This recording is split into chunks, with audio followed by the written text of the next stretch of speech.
أعوذ بالله من الشيطان الرجيم بسم الله الرحمن الرحيم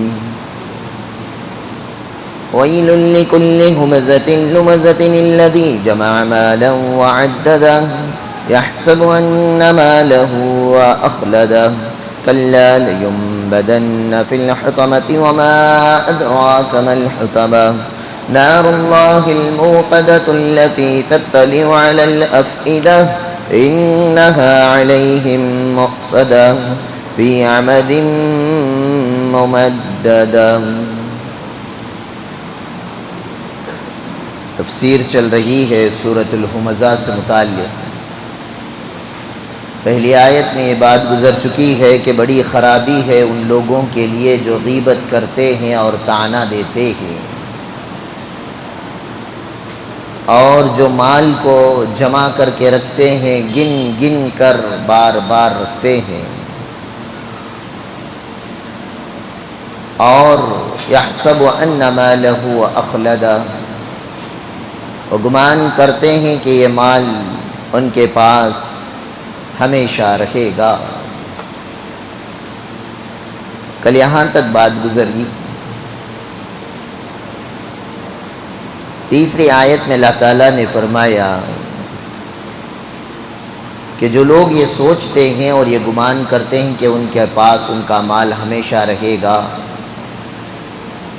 آگے اللہ نکیر فرما رہے ہیں کہ کلا، ہرگز نہیں. اور اس کی مثالیں ہم دنیا میں دیکھتے ہیں. زلزلے آتے ہیں، طوفان آتے ہیں، سیلاب آتے ہیں تو کروڑ پتی لوگ بھی بھکاری بن جاتے ہیں. نہ ان کا مال انہیں ساتھ دیتا ہے، نہ ان کی جائیدادیں باقی رہتی ہے، نہ بینک بیلنس ان کا ساتھ دیتا ہے. اسی لیے اللہ نے فرمایا کلا، ہرگز نہیں. بلکہ غور کریں تو یہ مال انسان کی قبر تک بھی نہیں آتا. جس مال کو انسان یہ سوچتا ہے کہ یہ میرے برے وقت میں کام آئے گا، ایک دن اس مال کو چھوڑ کر آدمی، جیسا کہ آج یہ آیت گزری، کل نفس ذائقۃ الموت، ہر نفس کو موت کا مزہ چکھنا ہے. جب وہ موت آتی ہے تو نہ آپ کو بتا کر آتی ہے، نہ آپ سے اپوائنٹمنٹ لے کر آتی ہے. اجل مسمى، وقت مقررہ پر آتی ہے. لا يستقدمون ساعة ولا يستاخرون، نہ ایک سیکنڈ پہلے آتی ہے نہ ایک سیکنڈ بعد آتی ہے. جو اللہ تعالیٰ نے وقت مقرر کر دیا اس وقت پر آتی ہے، اور جب آتی ہے تو سب کچھ لے جاتی ہے. جب جان جاتی ہے تو نہ مال اس کے پاس باقی رہتا ہے، نہ حکومت باقی رہتی ہے، نہ سلطنت باقی رہتی ہے. سب کچھ چھوڑ کر چلا جاتا ہے. اسی لیے جب سکندر اعظم کا انتقال ہوا، یہ وہ بادشاہ ہے جس نے ساری دنیا پر حکومت کی. موت کا وقت قریب آیا تو وصیت کر دی کہ جب میرا جنازہ نکالا جائے تو میرے دونوں ہاتھ جنازے کے باہر لوگوں کو نظر آئے، ایسے چھوڑ دو. پوچھا گیا کہ اس کی وجہ کیا ہے؟ سکندر اعظم نے فرمایا تھا تاکہ لوگوں کو پتہ چلے جو بادشاہ ساری دنیا پر حکومت کرتا رہا، جب دنیا سے جانے کا وقت آیا تو اس کے ہاتھ خالی تھے. تو انسان اپنی زندگی پر غور کر دیکھ لے. ننگا پیدا ہوا اور جب گیا تو صرف 7 گز کا کفن اپنے ساتھ لے کر جاتا ہے، اور وہ کفن بھی وہ جس میں کوئی جیب نہیں رہتا. تو غرض یہ ہے کہ ساری زندگی کی محنت صرف ایک کفن کے خاطر ہے، اور انسان کے ساتھ اس کے اعمال جاتے ہیں. آگے اللہ تعالیٰ فرماتے ہیں کلا، ہرگز یہ مال تمہارے ساتھ نہیں رہے گا. لَيُنبَذَنَّ فِي الْحُطَمَةِ، اللہ تعالیٰ یہ تینوں خصلتوں والے، غیبت کرنے والا، طعنہ دینے والا، مال کو جمع کر کے اکٹھا کر کے رکھنے والا، ان تینوں کو اللہ تبارک و تعالیٰ کھینچ کر حطمہ میں ڈال دیں گے.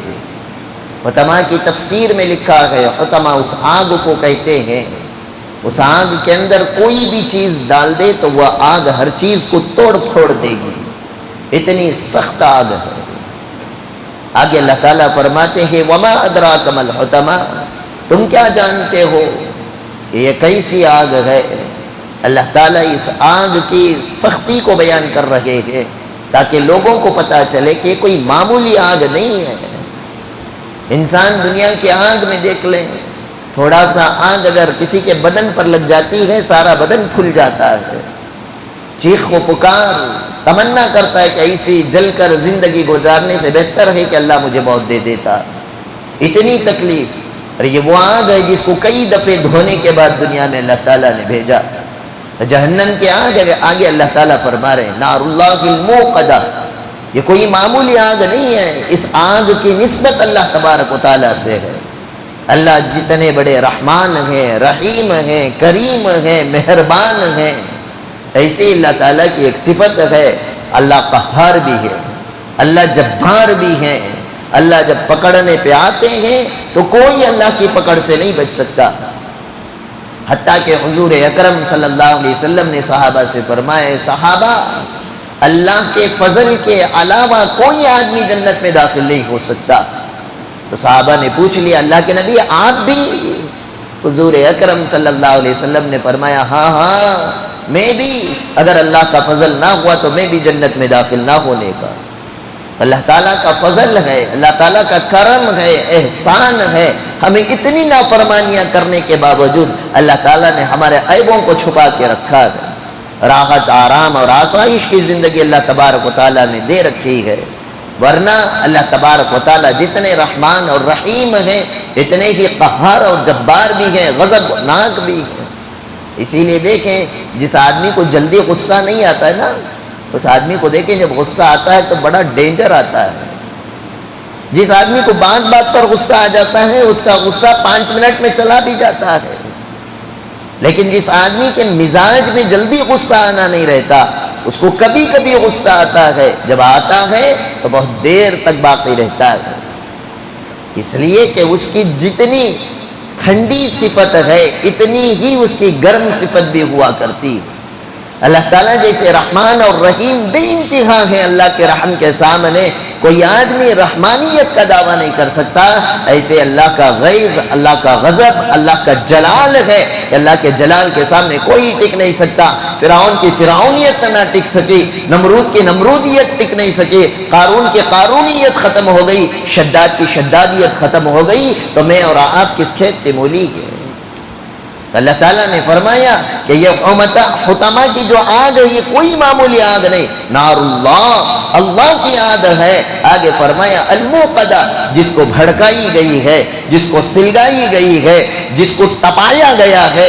حضور اکرم صلی اللہ علیہ وسلم نے فرمایا کہ یہ حطمہ کی آگ، دوزخ کی آگ وہ ہے جس کو اللہ تبارک و تعالیٰ نے 1000 سال تک بھڑکایا۔ جب 1000 سال تک آگ کو بھڑکایا تو وہ آگ سرخ ریڈ کلر کی بن گئی۔ بھڑکانا معلوم؟ چھوٹی چھوٹی لکڑیاں ڈال کر، کوئلہ ڈال کر، تیل اور کیروسین ڈال کر اسے آگ پکڑنے چھوڑتے ہیں۔ جب وہ پکڑ لیتی ہے تو اسے بھڑکاتے ہیں، اسے پھونکتے ہیں، اس کو ہوا دی جاتی ہے تاکہ یہ اور بھڑکے۔ 1000 سال تک اللہ تعالیٰ نے بھڑکایا تو وہ آگ کا رنگ لال ہو گیا، ریڈ ہو گیا، سرخ ہو گیا۔ مزید اللہ تعالیٰ نے 1000 سال بھڑکایا تو وہ آگ سفید رنگ کی ہو گئی۔ پھر ایک اور 1000 سال تک اللہ تعالیٰ نے بھڑکایا تو وہ حطمہ کی آگ کالی ہو گئی، کالی۔ 3000 سال تک جس آگ کو اللہ بھڑکائے ہو وہ آگ کتنی بھیانک ہوگی، وہ آگ کی تاثیر کیسی ہوگی۔ بلکہ میرے استاد محترم حضرت مولانا اسلم صاحب قاسمی رحمۃ اللہ علیہ جب سے حدیث کو مسلم شریف کے اندر پڑھا رہے تھے تو حضرت نے مثال دی کہ کبھی کبھی گیس کے اسٹو کو دیکھا کرو۔ گیس کے اسٹو دیکھ کر ہی انگار لگتی ہے، کیا کلر کی رہتی ہے؟ شروع میں وہ لال لال اورنج کلر کی رہتی ہے، پھر درمیان میں دیکھو سفیدی میں اورنج کلر مکس ہو جائے تو جیسے لائٹ اورنج کلر رہتا ہے، یہ کلر کی آگ رہتی ہے۔ پھر اوپر کی جو آگ ہوتی ہے وہ دیکھنے میں نیلے رنگ کی، بلو نظر آتی ہے۔ اس کو بتانے کے بعد فرمایا یہ دنیا کی آگ میں اللہ تعالیٰ نے دوزخ کی آگ کی تمثیل بیان کی ہے، مثال کیسی ہوگی دوزخ کی آگ 3 کلر کی، تو یہ سمجھنے کے لیے اللہ تعالیٰ نے دنیا میں یہ 3 رنگ بتا دیے۔ ایسے ہی اللہ تعالیٰ دوزخ کی آگ کو 1000 سال بھڑکائے تو وہ ریڈ ہوئی، ایک اور 1000 سال بھڑکائے تو وہ سفید ہوئی، ایک اور 1000 سال بھڑکائے تو وہ آگ کالی ہو گئی۔ آگے اللہ تعالیٰ فرماتے ہیں التی تطلع علی الافئدہ، یہ آگ اتنی بھیانک ہوگی کہ اس کی بھاپ جیسے ہی انسان کو لگتی ہے اس کا اثر ڈائریکٹ انسان کے دل پر ہوتا ہے۔ دنیا کیا ہے، پہلے لگتی ہے، بدن ہلکا ہلکا جلتا ہے، تھوڑی دیر آگ کے سامنے بیٹھو، جیسے یو پی بہار میں سردی کے موسم میں کیا کرتے ہیں، آگ جلا کر بیٹھ جاتے ہیں، مستقل بیٹھے رہیں گے، تھوڑی تھوڑی گرماہٹ ہوتے ہوتے چمڑے کو احساس ہوتا ہے کہ آگ کی گرمی ہو رہی ہے۔ جب وہ اسی ہی لگاتار رہیں گے پھر بعد میں وہ آگ کی تپش جب زیادہ ہوگی تو وہ آگ بدن پر جو لگ رہی تھی اب ہلکے ہلکے بھپولے آئیں گے، جسم کو تکلیف ہوگی، لیکن دل پر اس کا کوئی اثر نہیں ہوگا۔ لیکن یہ دوزخ کی آگ ایسی ہوگی، اس کے ہلکی سی بھاپ بھی لگے گی تو انسان کے جسم اور روح اور اس کے دل تک اس کا اثر ہو جاتا ہے۔ مفسرین اکرام نے لکھا کہ افئدہ یہ وہ آگ ہے، دوزخ کی آگ سے جسم بھی جلے گا، روح بھی جلے گا، انسان کا دل بلکہ ہر پارٹ آف دا باڈی جلیں گے، اس کے تکلیف کا احساس انسان کو ہوگا لیکن موت بھی نہیں آئے گی۔ دوزخی کہے گا کہ کاش ایسی تکلیف سے موت آ جاتی، لیکن موت کو بھی موت آ چکی ہوگی، اس وقت انسان کو نہ موت آئے گی نہ وہ تکلیف سے بچ سکتا ہے۔ اور یہ ساری کی ساری تکلیفیں یا عذاب کیوں آ رہی ہیں؟ اس لیے کہ انسان نے دنیا کے اندر غیبت سے بچا نہیں، الزامات کو لگانے سے بچا نہیں، اور دنیا کے حرص اور لالچ اور دنیا داری کے چکر میں ایسے پھنسا رہا کہ اللہ اور اس کے رسول کے احکامات اور بندوں کے حکموں کو ادا کرنے سے وہ قاصر رہ گیا۔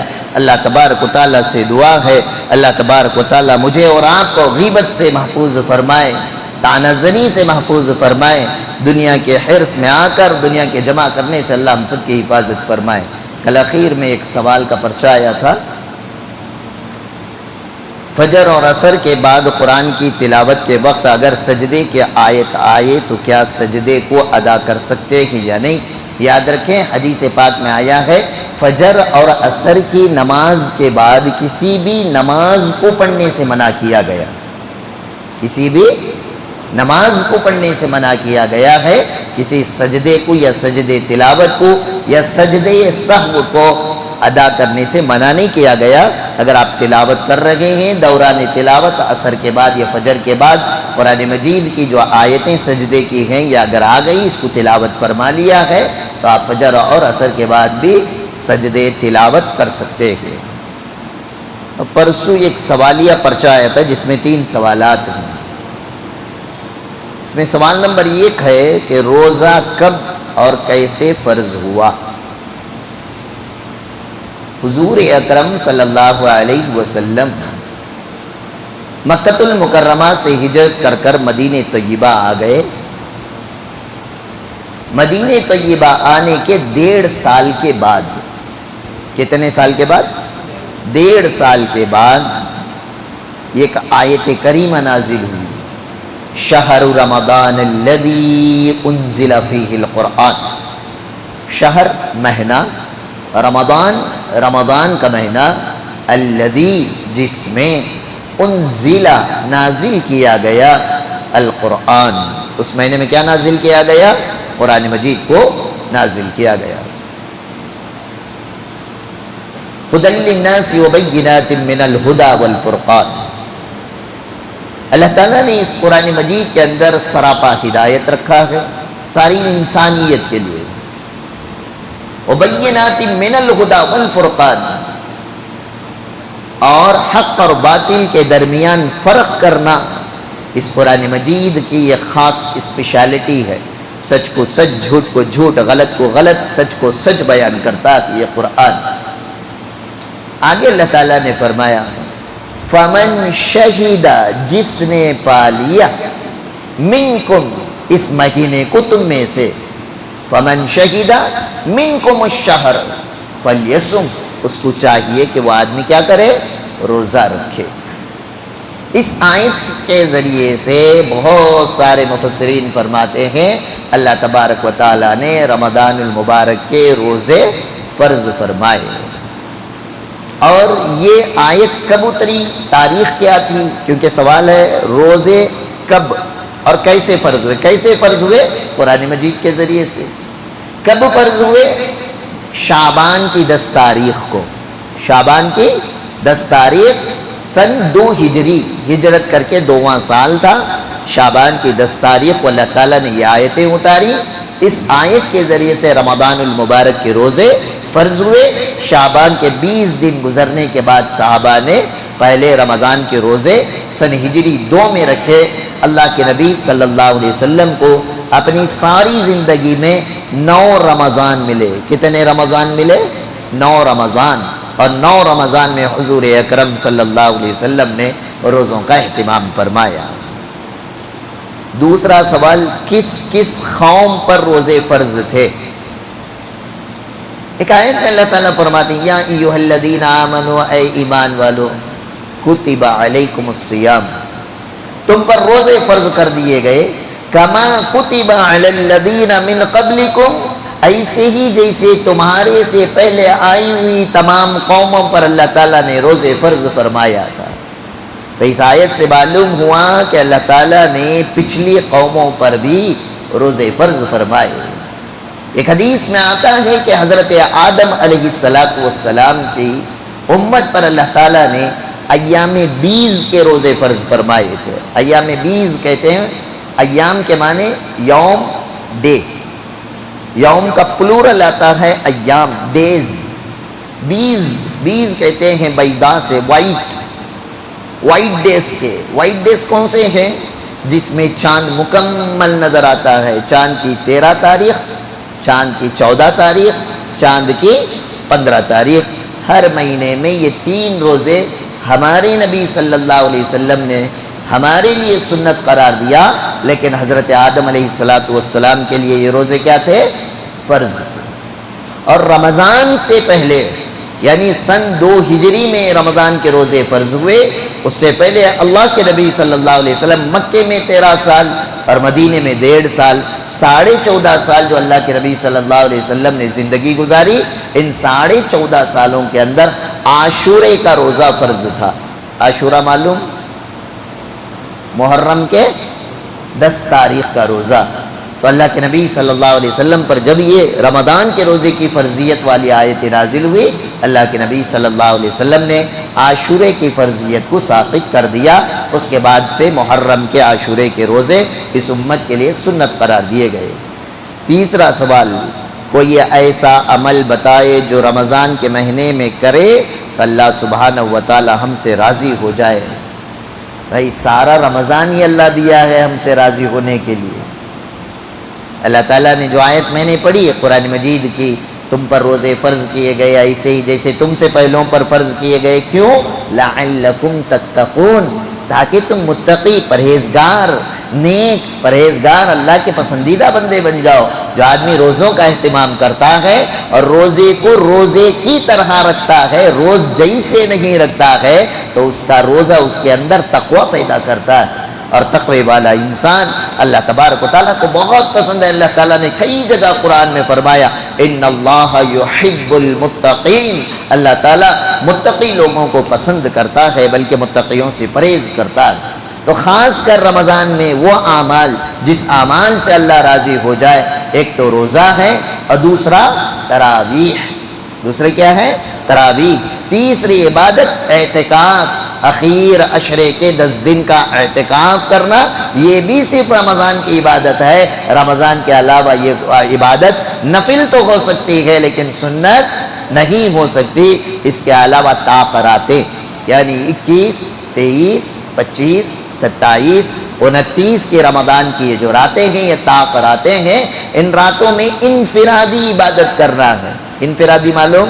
1 by 1، اپنے اپنے گھروں میں عبادت کریں، مساجد کے اندر جمگٹھا اور اجتماع اور میلے کی شکل اختیار نہ کریں، اس لیے کہ اجتماعیت میں دکھاوا ہوتا ہے، انفرادیت کے اندر للہیت اور اخلاص ہوا کرتا ہے۔